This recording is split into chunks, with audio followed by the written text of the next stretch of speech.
Hello, and thank you for joining us here at Finding the Healer Within. Today, we will be speaking with Koya, a beautiful soul who I recently got to know and who offers many types of safe spaces for many types of people online as well as in California. Koya grew up in Los Angeles, California, surrounded by a family deeply rooted in Mexican culture. With this knowledge passed down from her family, Koya inherently instructed her primas in magic rites under the full moon. When life circumstances brought Koya to Nevada County, her journey as a body worker began. Koya attended massage school in 2010, learned Reiki and the intricacies of herbal medicine. Koya's indigenous ways led her to hone her disciplines, practices, traditions, and rituals into Koya's Kove. The womb is an extension and culmination of Koya's desire to create a safe space for people to feel and heal. All this accumulated knowledge of over 14 years allows all of Koya's clients a free-flowing connection while she channels energy, deepens frequencies, and helps her clients expand into healing energy. Koya continued to grow into her practices while raising her children, sitting with many a teacher along the way, experiencing the shadow side of life, which is definitely not all rainbows and lollipops. These harsh lessons found Koya right in the center of all the illusions of the three-dimensional. Koya is becoming a skilled shadow hunter, bringing this sacred work to those wanting to go deeper. So please enjoy as we get to know more about Koya, her Kove, and the womb. Thank you so much for joining us today, Koya. Today we'll be digging into the life of Koya and how you do things. I recently met you through Monique, who is a beautiful soul that I enjoy very much. Yeah, I definitely want to thank her so much for enlightening me to your existence and just the work that you do. Because just recently when we had a conversation about how you do your work, it was so beautiful to me. I was like, you really have looked at every aspect of the healing process and made it in such a way that I think people are going to really love it and enjoy the way that you do it and maybe modify their way of looking at things in the healing modalities. Can you tell us a little bit about yourself and what led you on this path that you are facilitating healing in the unique way that you do? Yes, and thank you very much for having me. And big loves to Monique for making this connection.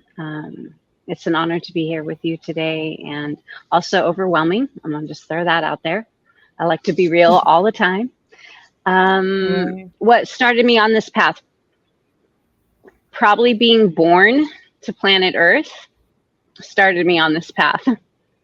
Yeah. Yes. September 1st, 1974, the goddess said, I need you on that planet down there. And I came out of my mother. So that probably childhood life started me on this path. I actually went back to school. Well, I didn't go back to school because I barely finished high school. And then I got knocked up and became a mom really fast. So life took its turns and tolls and a whole bunch of lessons, some more colorful than others. And in February 2010, I went to school for massage.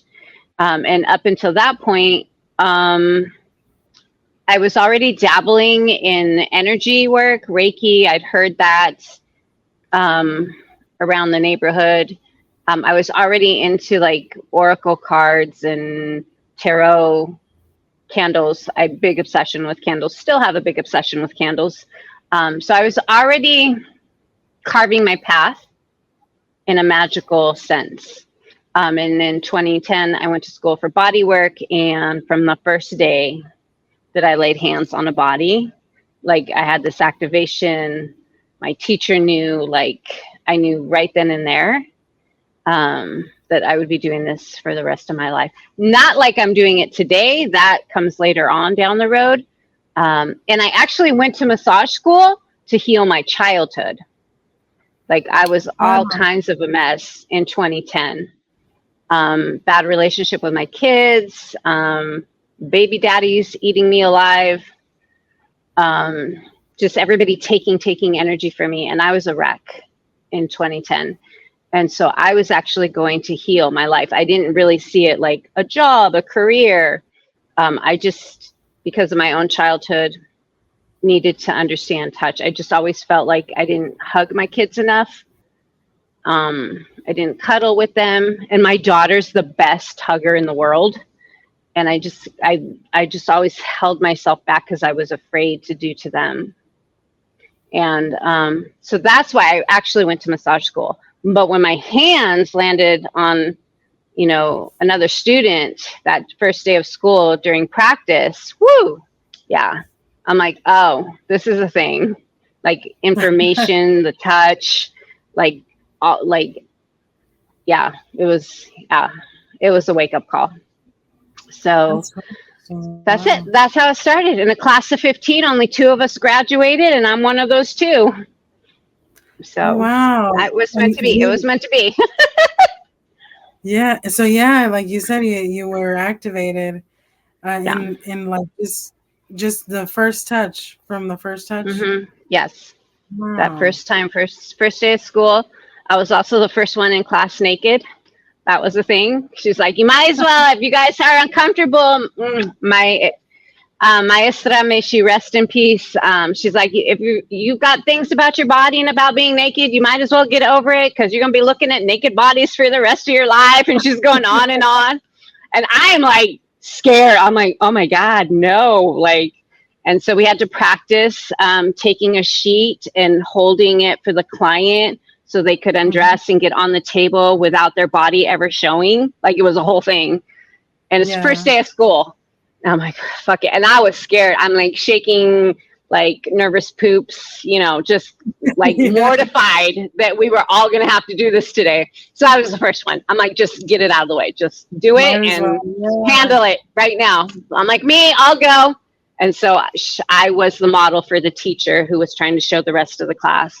And I'm like shaking, taking my shirt off and just like, oh my God, I can't believe if my abuela knew I was doing this. Right. Yeah. So yeah. But I dove in from the first day of school.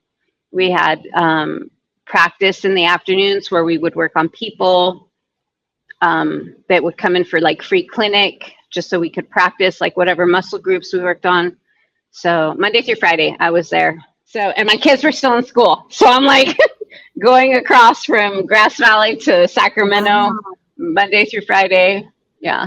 Yeah. It was quite the experience. Like, so you've been living in the foothills for how long? Since before 2010? My family came this way in last century, 86, 87.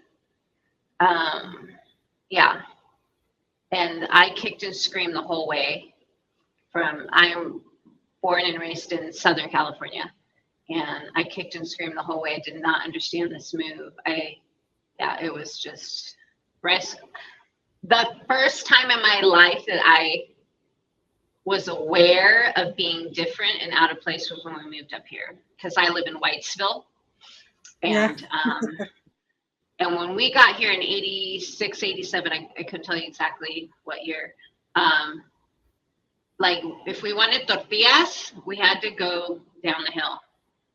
And it wasn't until my mom befriended the grocer at one of the grocery stores by our house, that she just went up to him one day and said, can you guys like carry? And she gave her list, the chiles, the tortillas.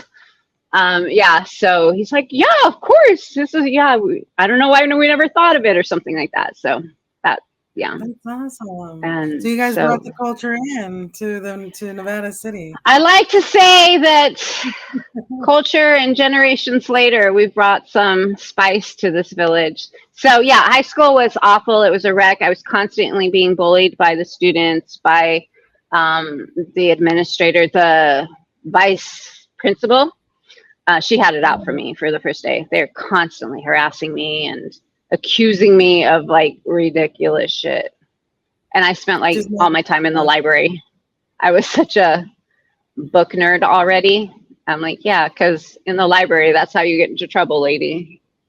Right, quietly So, reading by yourself. I mean, is it kind of secluded up there in Nevada City, or because it's like not at all. No, not. I wouldn't call it secluded. It's still small town living. Everybody knows everybody. Mhm.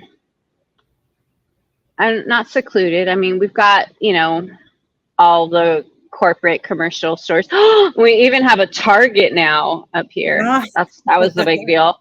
I was totally against it. A bunch of people were. It just takes away from our mom and pop shops, our downtown Yeah. area. So not secluded, but it's still very much small town living. And like I said, my first years, until I had my kids, I didn't understand it. But when you become a mom, then you see the world way different. So Yeah. yeah, now that I see and view the world differently, I like that we're hiding behind trees. If I'm gonna hide anywhere on this planet, I want to hide behind a tree. Trees have always got my back. Definitely. No, yeah, Yeah. energetically and like with their beauty. I mean, I recently went to the Sequoia National Forest, and Ooh, yes. it was so beautiful. I was like, I mean, it was kind of I mean, there were so many people there that it was a little overwhelming for me because I was like, I came here to get away from people, with the trees, and there's so many people. And then I was, you know, something was telling me like, okay, you need to share, like, relax. They're here for the same thing. So it was just, but it was so beautiful to see everything and like almost be on top of the world there and seeing all this nature and beauty that, Yeah, it's different it from is. Texas for sure. So Yeah. the next time you're in a forest like that and there's people, okay, girl, Mhm. I got you here. The next time you're in an experience like that and you start to get overwhelmed and you're like, I just want to be alone, ask the trees. Take your heart center, open it up, and just say, where can I go? Show me a path where I'm away from all of this. And I promise you, a branch will move, like a bush, something will glitter, open up, and you'll go, okay. And you just start to follow it, and something will open up for you. You'll get this like little circle of trees. It's kind of off the beaten path, if you will. But all you have to do is ask the forest. Ask the forest, and they will show you. Because even, I mean, here we live in a tourist village, Mhm. but I mean, there's places along Mama Yuba, like we go to the river all the time. But there's like places where the tourists go, and then there's places where we go. So just ask the Yeah. forest. It will tell you. It'll show you the way. It'll provide. That's it. So the I next never time you're thought of in that. that, okay? Just ask the Yeah. forest. The gnomes will come out. Yes, I'll They'll definitely be do like, that because psh, psh, that. por acá, vente, vente. And you just kind of follow them. It's a thing. Just the wind would blow me away. Yeah. Yeah. Oh, I believe it because it's funny because that actually happened. I was in my old town, like where my grandmother used to live. May she rest in peace. But she lived in this house, and for some reason I couldn't find it, and I was like, I think it's like this area or something, and things started to look familiar. And then there was like a street where somebody had just turned, and then it was almost like my grandmother was speaking to me in English, which was weird. English. Yes.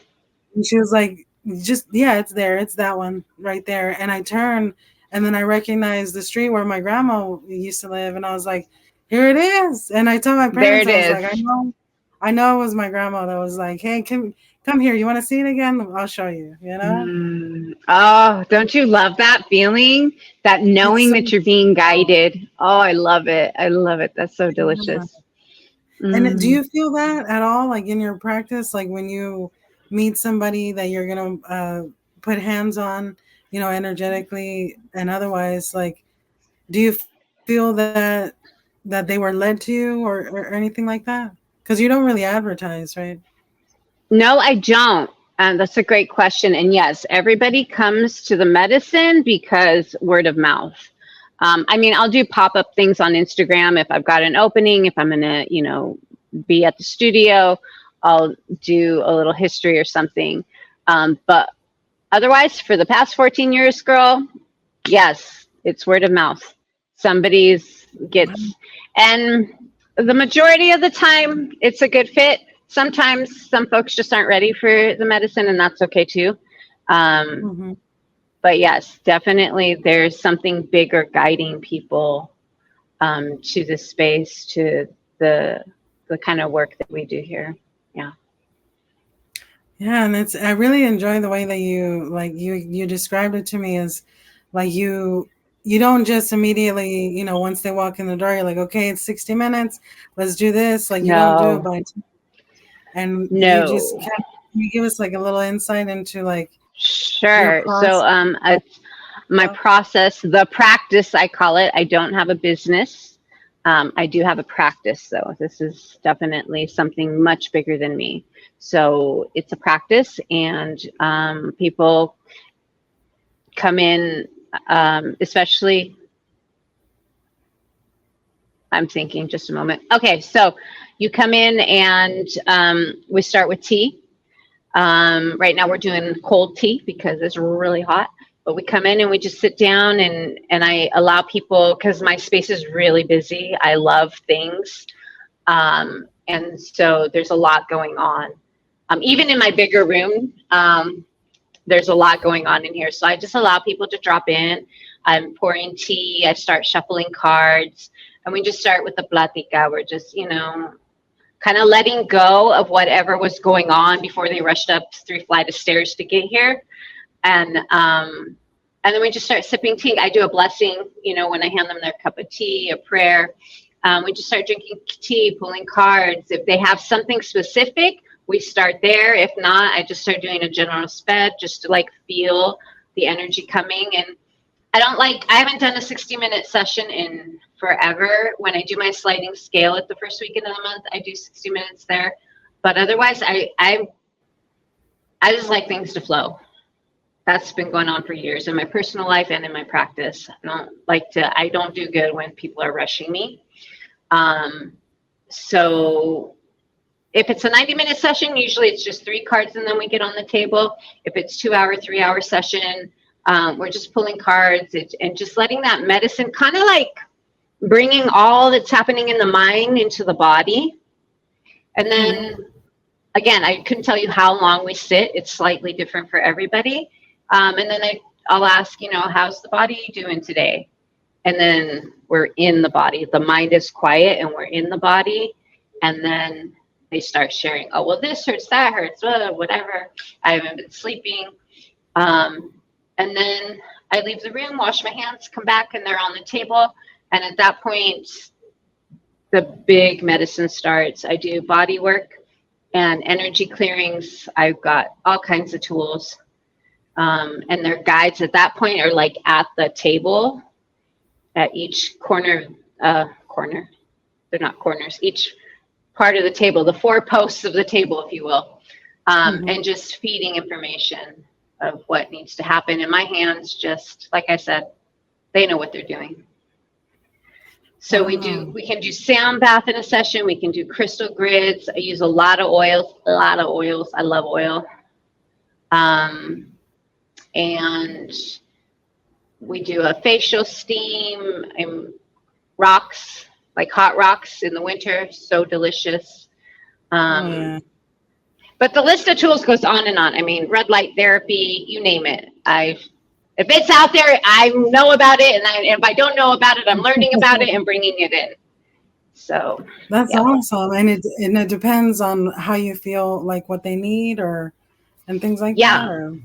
It's all intuitive. It's all based on what came up during the reading with the cards, what they're telling me about their body before they get on the table, and then the information I get when I put my hands on them. And that's why, each session, I mean, we can do honey rituals, we can do clay rituals. If somebody's really been disconnected from their body for a while, I'll usually do some kind of mud treatment, clay treatment. It's so different for each. And for folks who come back, more than one time, even those sessions change from season to season. But yeah, it's all intuitive. You can never tell exactly how a session will go. Sometimes I think a session is going one direction, and then all of a sudden I get a dragon coming and going, no, we got to clear this out from 5 lifetimes ago. And then next thing I know, we're like being transported to another lifetime. And then I'm not even in the room anymore. And then we're just clearing out past life. We do a lot of past life work here as well. Wow. Yeah. Soul retrieval work, a lot. So it all just blends. It all just, and I don't know until that moment that my hands are on the body. Wow, yeah. And how do you prepare for something like that that's so spontaneous? And you just go with the flow. You're just like, oh shit, I'm not in Grass Valley anymore. Okay. When I'm washing my hands, well, before they get there, I like do an offering at my altar and call on my guides and my ancestors and make sure that all my stuff is at the door. Like that I'm really centered. Then they come in, we start the plática, we start the tea. And so I've already done like one level of protection and stuff. Then when they're getting on the table and I'm going to wash my hands, while I'm washing my hands, I do another level of protection to make sure that whatever's going to happen at the table, that it's be transmuted to the highest good, that nothing stay with me. I have obviously protection jewelry. I do wear a faja. I just learned about fajas maybe a year and a half ago. So I do wear protection around my womb. And then after that, I have no idea. I'm literally channeling at the table. Their deities, their ancestors will move through me. Things will be coming out of my mouth. And I'm like, oh, I have no idea what that means. Do you? Yeah, blah, blah, blah, blah. Okay, great. Because I don't know what I'm saying. So, yeah. So I do channel in a session. Light language, messages from beyond. We go to different realms. Yeah, it's a whole experience. That's also why I call a session an experience and not a session. So I don't do 60 minutes and I don't do sessions. We have experiences at the Cove. And the table, her name is the womb.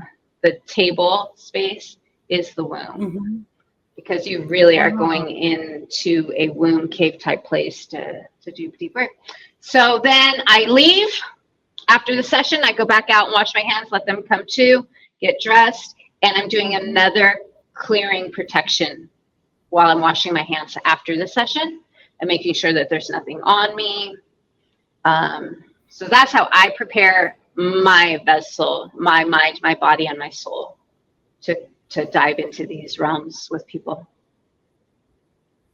Wow, yeah, that's really beautiful because it's a lot. I've heard that before that people wear fajas and they do that kind of thing, but to go to different realms and things like that, I think that would be more disorienting, mentally and physically. That must be very tiring for your body for sure. But when you do go to those realms and things like that, do you feel like it's do you go into like a trance state, or is it something you see, feel, and touch kind of thing? All of the above.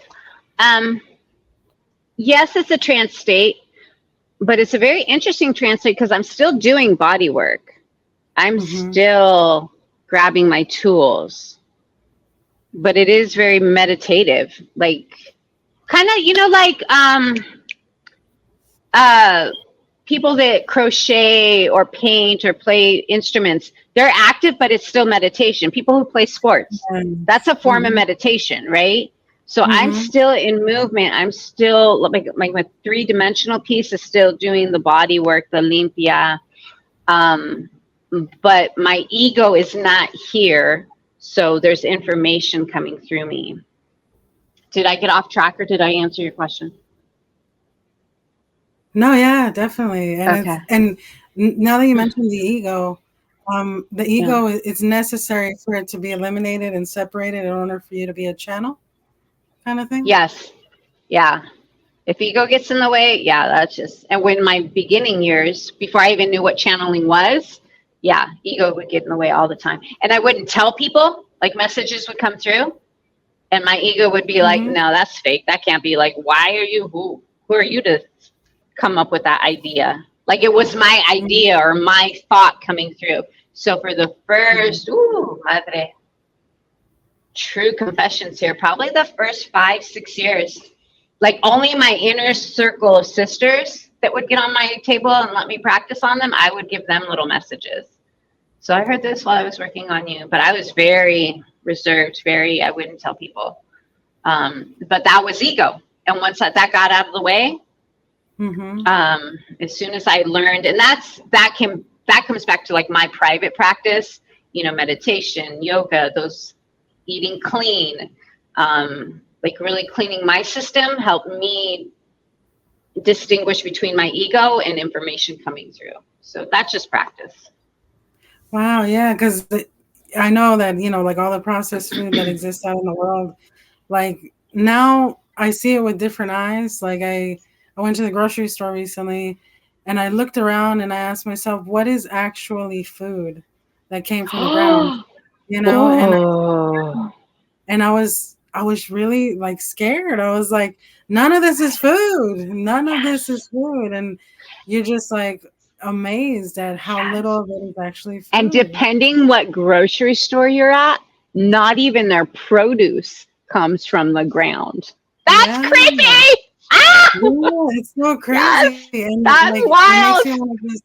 It makes you just want to like, have your own garden and broccoli and Brussels sprouts. I think that's how you say them. Broccoli and Brussels sprouts are man-made.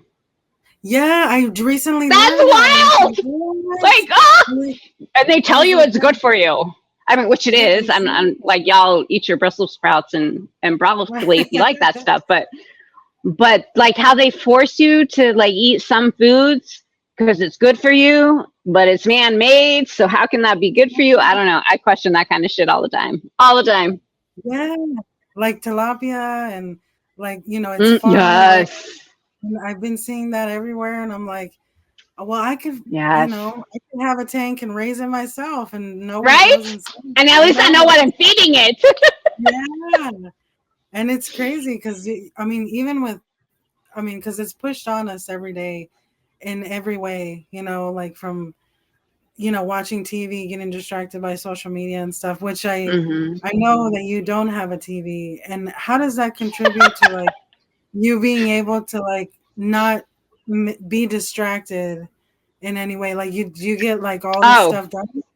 First of all, I distract very easily. Let's be clear and honest here. This is exactly why I don't have a TV, because I do distract so easily. I distract myself with books. I distract myself with candles. And herbs. I can like pick up an herb book and just read that for days, and my brain's just like, oh, if you blend this herb with that herb. And I'm a kitchen witch. I love cooking, so I distract myself with cooking. Give me a olla and some stuff, and I will just like make myself a brew of something. The kids, ¿cuántos años? I don't know, but they were all angry. I had to be Henderson Street. So, I had to be, because that's where I put up my first little like studio space to see clients. So that was Henderson Street. So high school and junior high, the kids, that age group. I was getting ready to leave the spa I was working at, and I knew I needed to create a space in my home because I couldn't go out and rent. I was still really new to the industry of massage and spas and all that stuff. So I came home one day and I took everything out of the living room, and I told the boys to choose. You want video games or you want a TV?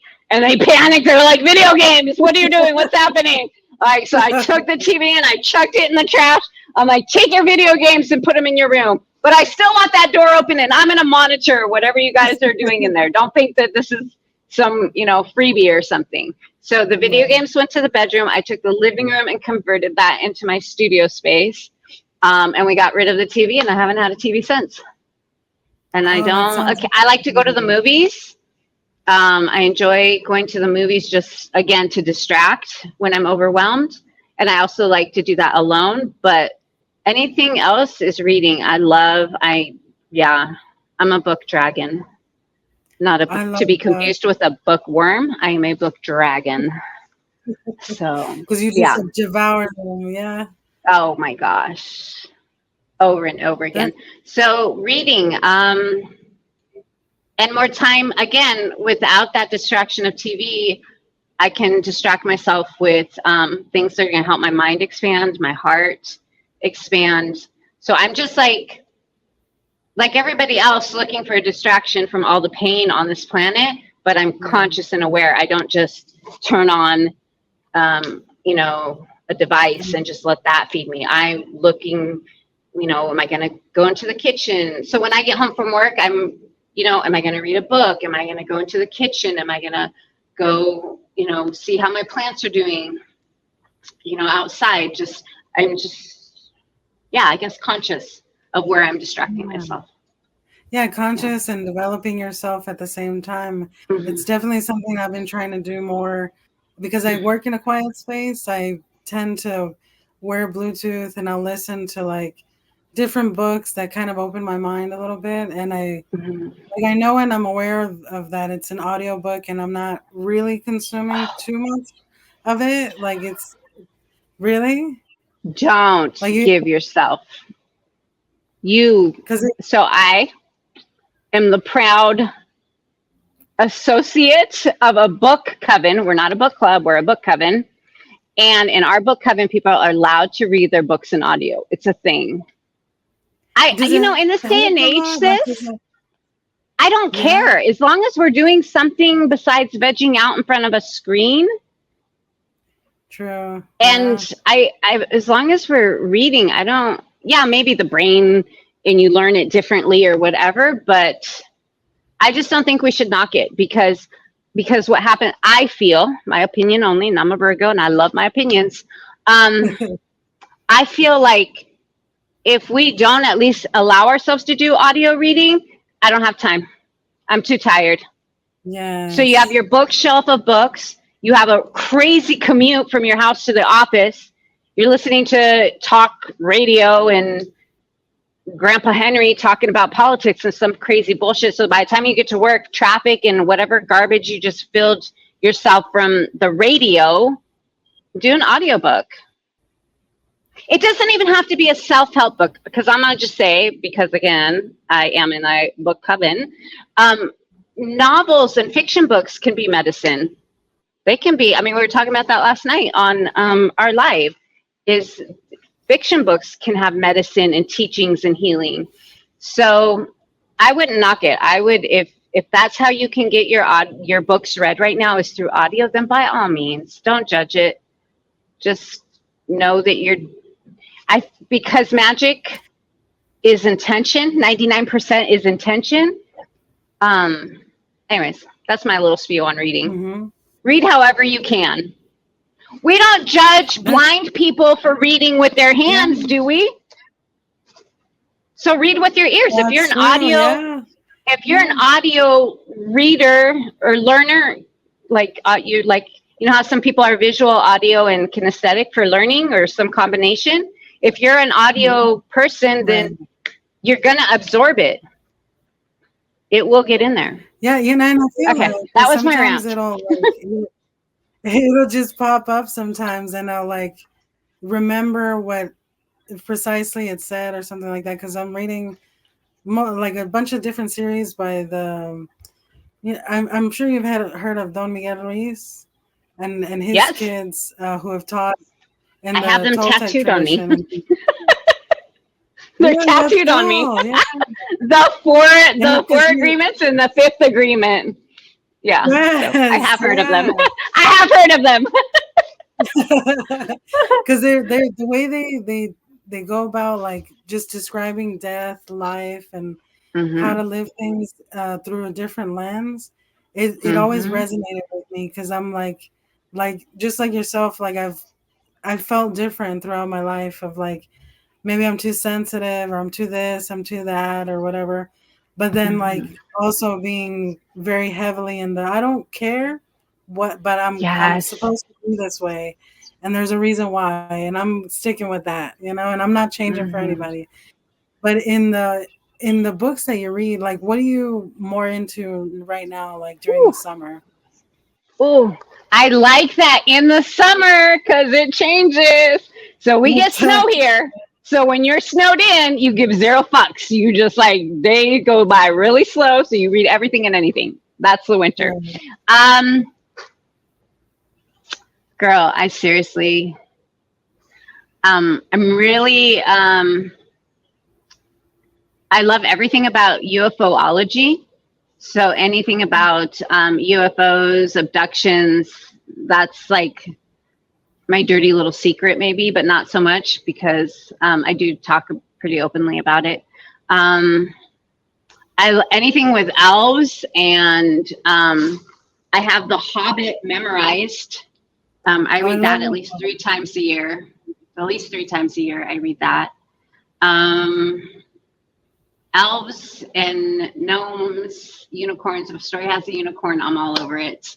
Um, I love any books on herbs and plant medicine. I have a stack of books right now. I'm really into bees. So I've got a bunch of books that I've been reading about bees, and not just like how to work with bees, but just people in their own journeys and bees. Like I got a stack of books about bees right now. That's the thing. Everything.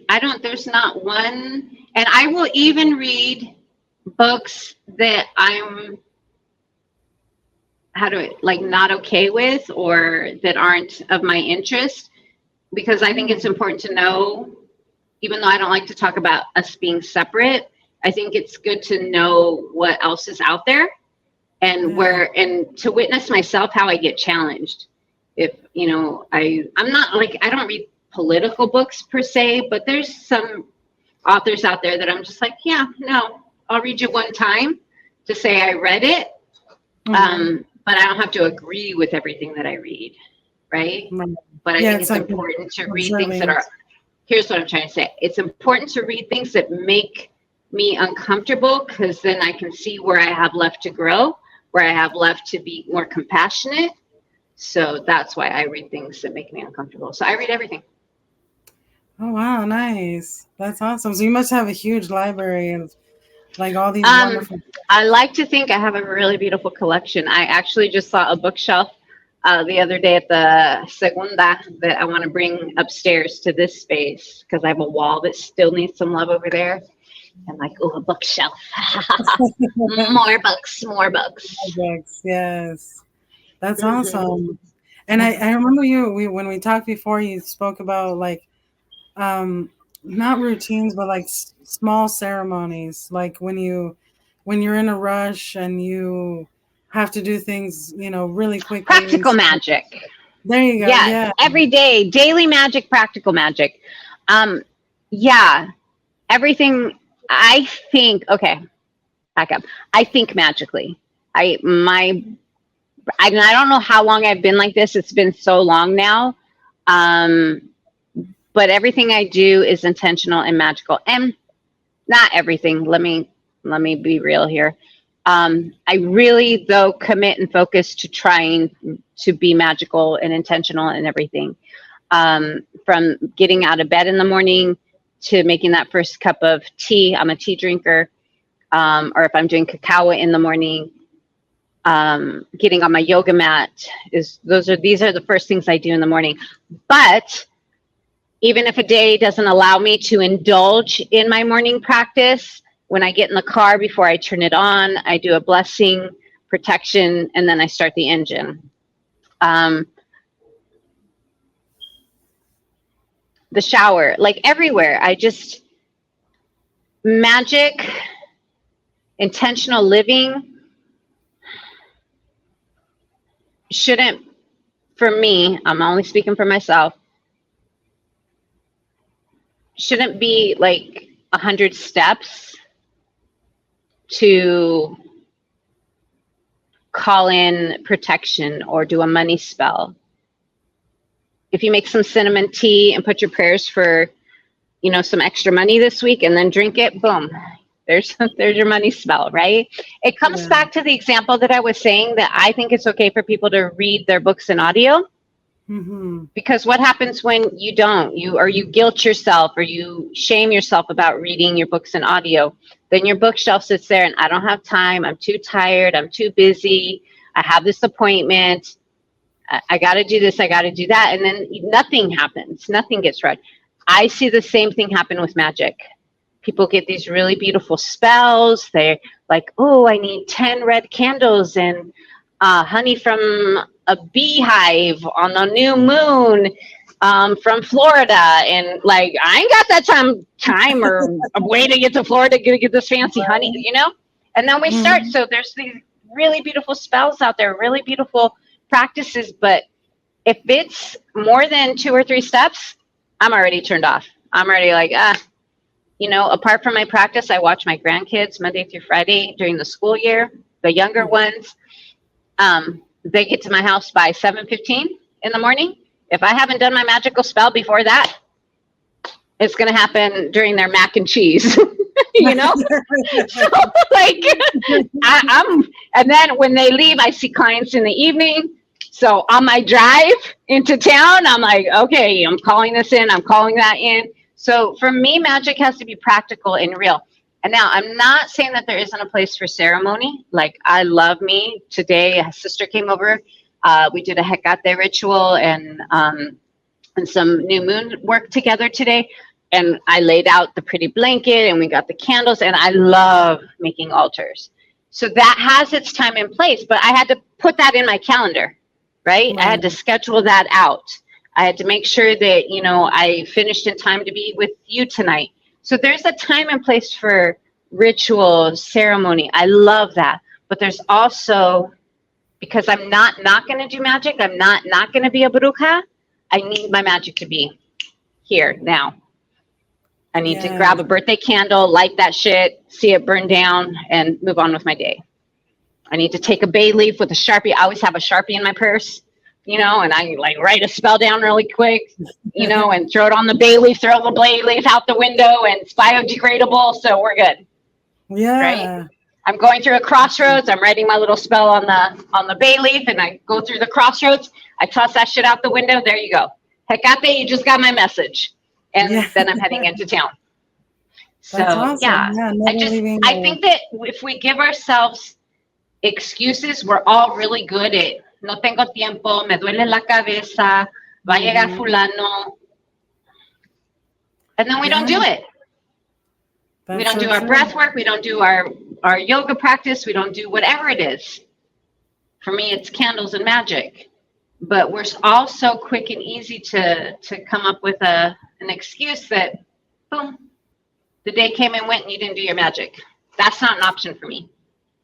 Yeah, that's true. And that's so true, because it's like, it's necessary, like, for us to have these small things that we do for ourselves, like self-care and things like that, or, and that can be magic for some people. And, bringing a candle or whatever modality is best that works for any particular person. For sure. But I think it's definitely very important to always fit it in some small way if you can, and make it can, like yes. For yourself.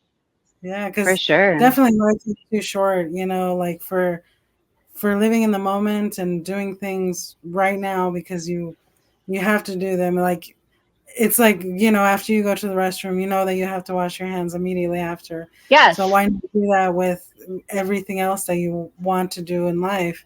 So while you're washing your hands, you take that soap and you're doing a protection show. Wash away from me anything that doesn't belong, and then you rinse your hands. Yeah. I just did mastering and wiped my hands after going to the bathroom. Like, there's so many different ways and places where we can fit intentional living, right? Yes, definitely. And I like all these little things that you do. Like, you have the you have the Kove that where you do all your medicinal stuff, and then you have your Instagram, which is like a whole nother thing where you share so much information about everything, like, like the book club that you have and things, like the Book Coven that you have, and then also like the discussions that you have about UFOs and being abducted and things like that, which I think is so awesome because there's not an outlet for people who have had these experiences. I don't know how many times I've heard like family members or my ex's family members who had experiences that were Mm, inexplicable, that there various witnesses to that experience, and no one believes them. They're just like, yeah, whatever, yeah, blah blah blah. But there's things that happen that are out of this realm of understanding, that are that happen out in the yeah, country or even in the city sometimes, that people just, yes. maybe if they had a space to talk about it, they would be able to deal with it better and not feel crazy or get judged and things like that. So I think what you do is like super So amazing. that's You pretty new, and that took oh, I must say some time, probably in the past year. I started getting downloads about classes and events that I do here at this space changing. Maybe last winter it started, and it's I've had some stories around. So it's a very fresh new project. This what did I name it? Diaries of the Contactee. And it's a yeah, support group for people who have had paranormal experiences. And it's very new, very fresh. I actually haven't had anybody sign up for it yet. But I keep checking with my guides and like, nope, stay it out, stay it out. So um, I don't have a problem talking about it anymore. I did have, like I said, my challenge was just bringing it here to this community because I'm already established as a bruja, whatever that means. So I just thought, well, shit, I already talk about dragons. I already talk about unicorns. What the hell? Let's talk about extraterrestrial beings. So it took some yeah. work. It took a lot of plant medicine to move through my Hmm. stories, but here we are. So that is the latest adventure that I'm working on, is just creating, like you said, a safe space for people to share and not be judged and not be, like my first experience when I went home really excited to share. The first thing that the adults asked me was, were you drinking? Were you drunk? Were you high? And I'm like, actually, no, I was very sober. I'm still very sober sharing with you guys. And nobody Right. believed me. So I learned really quick. There's some people don't want to hear that, and that's okay. I'm not one of those people. I want people to share. I think we need more um, talk about this, and not just talk about it, but I want to help people take the, okay, so you know how sometimes people, when they talk about paranormal experiences, they get like really heightened and, oh my God, this thing happened. And they talk about it, well, like it's a paranormal experience. Right. My vision is to see us talk about paranormal experiences. Like, I had this salad last night with this dressing and it was really good, you know, that Yes. like it's natural, like it's here Part of the all experience the, of all, yeah. yeah. Yeah. That's how I want to see us talk about it, and not like, oh my God, this thing happened and I can't believe, and fine, I get it. That's where some people are at. I understand that. That's, Mhm. but I want us to be more natural about it. I want folks to feel, at least in my space, at least here, I want people to be like, you know what? I was walking home the other night. I mean, like Nevada County, the gold rush, like we got some really awful, awful history Yeah. here. and Mhm. and so there's things when you're walking downtown late at night, you see visions, there's things happen. And I just want a safe place for people to be able to share naturally. That's my word. Just without like fearing that they might be judged, doubting themselves. I want people to talk about it like they're eating a really delicious chicken salad. That's all. And it's That's all I just like want. it's a normal thing. Yeah, and I think that's really important because people do have a stigma against those kinds of things. And I'm definitely an open person, and I talk about I talk about it like drinking water. Like things will happen to me, and I'll tell my coworker or something, and they're just sitting there, kind of with their Yes. mouth open, and they're like, "What? You heard what?" And I can feel some of them like get excited. I can feel them Mhm. like, "Oh, that's interesting," and then some of them are like, "That never happened." They're like a total Yeah. brick wall. They know that for Yes. sure in their mind that never happened to me. And I'm like, dude, I swear to God, like something woke me up out of my dream. It was my guitar. Yeah. Like there's nothing I can do about it. Like that's just what Yeah. happened. Like, but I think, but you do these things in your studio, no? Yes. Yes. Oh, okay, Yeah. yeah. So, and you're in California, right? Yes. In the Hmm. city. I am. Okay, Foothills of California, northeast of Sacramento. Yeah. awesome. So, if anybody wants to contact you, if they visit California, because I'm currently in Texas right I, now, but I do a like, lot of virtual work too, though. I do a lot. I oh, can do limpias. We can do cartas. I do custom spell work, candles, herb blends for folks, uh, baños, like herbs to do limpias and stuff. So I do a lot of virtual work. So you don't have to be in California and you don't have to be okay. visiting. I mean, it's wonderful if you visit, but yeah, I do a lot of virtual work as well. And I feel like this contactee circle that we were just talking about last Mhm. month was virtual. I sat with a sister who's on the East Coast, and she and I spent the whole hour together virtually talking about paranormal stuff. So that, because that's so fresh and new, that could totally go virtual if we wanted it to. Yeah. Yeah, because I did see a lot of like people commenting on the video that you made about opening up this space, and there were so Hmm. many people that are like, "Oh, I have a story, I have a story," and like that. That would be That really was a awesome. surprise to you and me both. That was the Yeah. first night. I'd been posting about it. Nobody signed up for it. And I was remembering one of my teachers who, in his beginning days, would sit in empty rooms, even if people didn't show up. And he was told to keep doing that. So I was remembering him. So I said, okay, I'm going to drive into town. I'm going to go to the studio. Nobody signed up for this thing. And I'm going to just go live and just talk about whatever. And then it turned out to be a really beautiful experience, and Yeah, people it was were really jumping on nice. and sharing. And I'm like, oh, maybe this is a virtual thing and not a like in Yeah, person thing, or maybe it's both. So yeah, yeah, we yeah, play and with the that's modern something. fire here. Yes, definitely, and that's. I mean, it's so useful in some senses, and it's so detrimental in others. But in this case, it's going to bear so many fruits. I feel Yeah, because I mean, and if you guys ever, if anybody wants to contact Koya and look into virtual services or like, maybe the Book Coven can become a virtual thing, or even it if you share already is. really. And Yeah. how do people get it on that list? Because I'd like to be on that list for sure. Ah, yes, I would love for you to be on that list. Oh my goodness. So over on my Instagram account, there's a highlight that says Book Coven, and all our past books that we've read are there. We have a chat room on Instagram that we can hook you up onto. July's book is already in the highlights.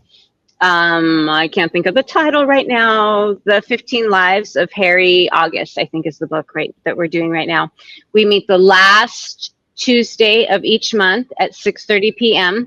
And in that Yeah. chat room on Monday night, I post the Zoom link.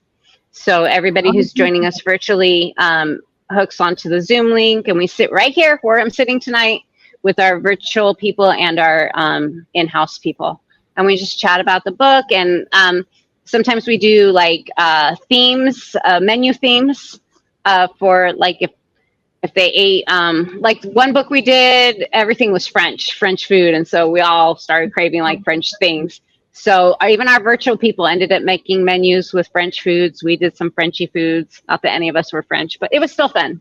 Sometimes we Yeah. dress up. Yeah. So in the chat room, as the month goes on, we start deciding what we're going to do. But the virtual link goes into that chat room, and then you just join us. So yeah, it's already a Awesome. virtual thing, Yeah. sis. We would That's love perfect. to have you. That's so perfect Yep. because on Tuesday I don't And work on you Tuesdays. can read your books in audio. That is a thing in our circle. That's a That's thing. awesome. Yeah. Yeah. Oh, I can't wait. This is gonna be so much fun. I can't wait. Yeah. I'm But you said excited. it's the last Tuesday of every month, you said? Yes. Last Tuesday, 6:30. Yeah. And all that information's in the highlights. There's posts and stuff. Yeah. So if for sure. anybody's interested, all that's there. Like, so, anybody that wants to like connect with Koya, please visit their Instagram at I am Koya _13 right there on the screen for you. And hopefully you can connect and just have a good connection with Koya and learn something about yourself, maybe get some energy work done or learn about some new books. So yeah, thank you so much again for joining us, Koya, and for all the information and energy you provide to the world. Thank you so much. Mwah. Thank you for having me. And we'll be in touch soon about Book Coven. All right, darling? Big loves to all of your listeners, and thank you again for having me. Ciao. Thank you. Bye-bye.